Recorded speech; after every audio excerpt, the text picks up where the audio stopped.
வணக்கம் தோழா. முதலில் உலகமானது நீள்வட்டம் என்று கூறப்பட்டது. பின்பு அரிஸ்டாட்டில் உலகம் உருண்டை என கண்டறிந்தார். ஆனால் பல ஆயிர வருடங்களுக்கு முன்பு உலகம் உருண்டை என கண்டறிந்தவன் தமிழன் ஆவான். பல கோவில்களில் வராகி அவதாரத்தில் உலகத்தை தூக்கி வைத்திருப்பது போல் பல சிலைகள் இருக்கும். முதலில் சூரியன் இல்லாமல் 9 கோள்கள் என கூறப்பட்டது. பின்பு புளூட்டோவானது கோள் அல்ல கிரகம் என்று கூறப்படுகிறது. சில ஆண்டுகளுக்கு முன்பு சூரியனையும் சேர்த்து சரியாக 9 கோள்கள் என அங்கீகரிக்கப்பட்டுள்ளது. ஆனால் தமிழன் பல ஆயிரம் வருடங்களுக்கு முன்பே சூரியனை மத்தியில் வைத்து மற்ற கோள்களை சுற்றி வைத்து மற்ற கோள்களின் தூரத்தை கணக்கிட்டு அதை நவகிரகம் என்ற பெயரில் கோயிலில் வைத்துள்ளான். ஓசோன் லேயர் தற்பொழுதே கண்டுபிடிக்கப்பட்டது. ஆனால் மதுரை மீனாட்சி அம்மன் கோவிலில் சுவற்றின் மேற்கூரையில் ஓசோன் லேயரை எவ்வாறு பாதுகாக்க வேண்டும் என்பதை தமிழன் கண்டறிந்துள்ளான்.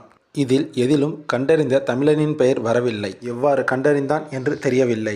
அனைத்தும் நமது வரலாறு மறைக்கப்பட்டதே ஆகும். இனிமேலாவது நமது வரலாறு மற்றும் நாகரிகம் மற்றும் கலாச்சாரத்தை அடுத்த தலைமுறைக்கு கொண்டு செல்வோம்.